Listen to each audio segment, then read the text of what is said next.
Hi everyone, আজকে তোমাদের সাথে শেয়ার করছি আমার বাড়ির সরস্বতী পুজো ব্লগ। বেশ অনেকটাই দেরি হয়ে গেল, প্রায় এক সপ্তাহ, কিন্তু তোমাদের সাথে এই সরস্বতী পুজো ব্লগটা শেয়ার না করে আমি থাকতেই পারলাম না। তো মা সরস্বতীর যে গয়নাগাটিগুলো পরানো ছিল সেগুলোতে আমার মন ভরেনি, তাই মায়ের জন্য আরও কিছু গয়না আমি নিজে হাতে বানিয়ে নিয়েছি। তো কিভাবে আমি DIY করে এই ধরনের গয়নাগুলো বানিয়েছি সবটাই তোমাদের সাথে শেয়ার করছি। তো এই ধরনের কিছু লেস আমার কাছে ছিল, যেগুলো দিয়ে আমি ভাবলাম মাকে সুন্দর করে সাজানো যাক, আর সেই কারণেই আমি বসে পড়েছি এইভাবে প্রত্যেকটা লেসকে সেলোটেপ দিয়ে আটকে একটা মালার মতো শেপ দেওয়ার জন্য। তারপরে আমি আরও কিছু মালা বানিয়ে নিচ্ছি, সেগুলো নিচ্ছি এই যে পার্ল পুঁথিগুলো হয় সেগুলো দিয়ে। তো অনেকেই বলে পুজোর আগে নাকি মায়ের মুখ দেখাতে নেই। কেন দেখাতে নেই একটু আমায় জানিও তো, আমার ঠিক জানা নেই কারণটা, কিন্তু যেহেতু আমি মাকে সাজাবো তাই আমাকে মুখটা কিন্তু দেখাতেই হলো। তোমাদের যদি কারোর জানা থাকে যে কী কারণে মায়ের মুখ পুজোর আগে দেখাতে নেই, সেটা কিন্তু অবশ্যই জানিও আমায় কমেন্টে। আর আমার মাকে সাজানোর পরে কতটা সুন্দর লাগছে সেটাও কিন্তু তোমাদের জানাতে হবে। অন্যবার হাতে সময় থাকে না, কিন্তু এবারে হাতে সময় নিয়ে বেশ কয়েকটা দোকান ঘুরে মাকে আমাদের বাড়িতে নিয়ে এলাম, তাই ঠাকুরটাও কিন্তু মনের মতো হয়েছে। মুখটা কত মিষ্টি, তাই না? তো দেখো, আমি একটু একটু করে মাকে সাজিয়েও নিচ্ছি। আমি এখানে হট গ্লু ইউজ করেছি প্রত্যেকটা মালা আটকানোর জন্য, এবং যা যা আমি বানিয়েছি এবং মাকে পরাবো সবটা সাজানোর জন্য আমি এখানে হট গ্লু দিয়েই পুরো জুয়েলারিগুলো রেডি করেছি। প্রতিবারই এই ধরনের ছাঁচের ঠাকুরগুলো নিয়ে আসি, আর এই ঠাকুরগুলো খুব একটা সাজানো থাকে না, তাই প্রত্যেকবারই আমি বাড়ি আনার পরে নিজের যা মেটেরিয়ালস থাকে সেই সমস্ত মেটেরিয়ালস দিয়ে মাকে সাজিয়ে তুলি নতুনভাবে। তো এবারেও তার অন্যথা হয়নি, মাকে সাজিয়ে নিয়েছি পুজোর একদিন আগেই। যেহেতু এবারে ঠাকুর আমি 3-4 দিন আগেই নিয়ে এসেছিলাম, তাই হাতে অনেকটা সময় ছিল, মনের মতো করে মাকে সাজিয়ে নিয়েছি। যখন ছোট ছিলাম আমাদের বাড়িতে শুধুমাত্র ঘট পুজোই হতো। বিগত 5-7 বছর ধরে আমাদের বাড়িতে এরকম ছাঁচের ঠাকুরেরও পুজো হয়, যা কিনা ছোট থেকে আমার প্রচণ্ড ইচ্ছে ছিল। তাই এখন নিজে হাতে মনের মতো করে মাকে সাজিয়ে তুলি আর মন ভরে মায়ের পুজো করি।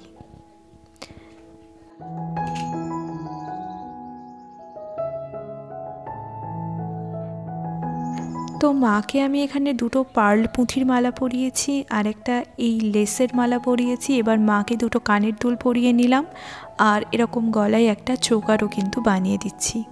তারপরে হাতে একটা ব্রেসলেটও পরিয়ে দেব, আর তারপরে আমার কাছে কিছু রিবনের ফ্লাওয়ার ছিল, সেগুলো দিয়েও মাকে আরও একটা মালা পরিয়ে নেব।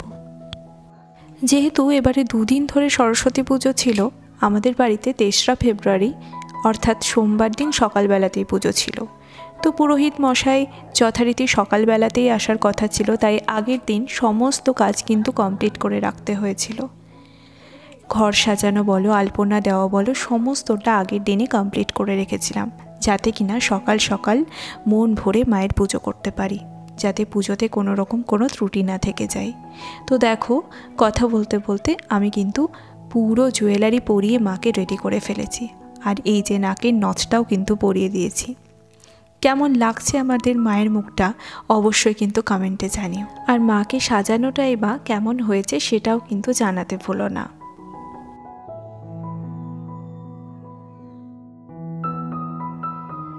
মাকে সাজিয়ে নেওয়ার পরে আমি বসে গেছি এখন দেখো আলপনাগুলোকে নতুনভাবে করতে।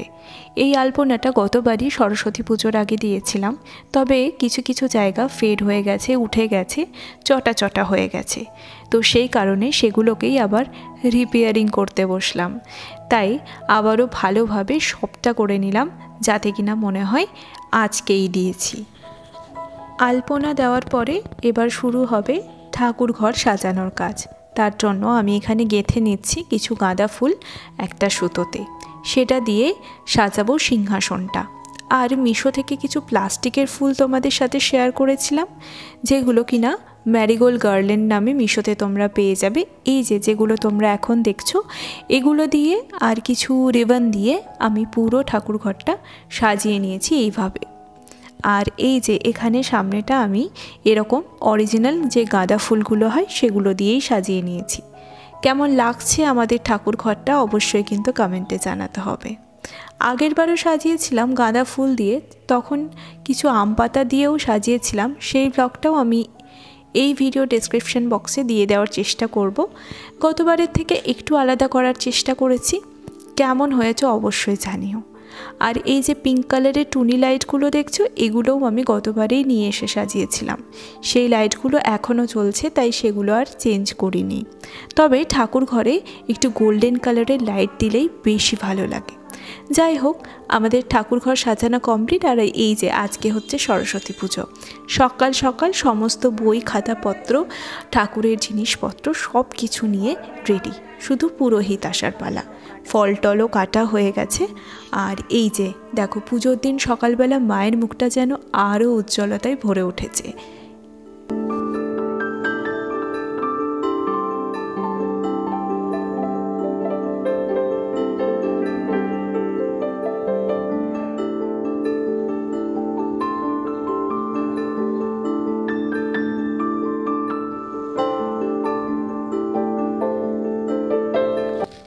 ঠাকুর মশাইও এবার চলে এসেছে আর পুজোও শুরু হয়ে গেছে।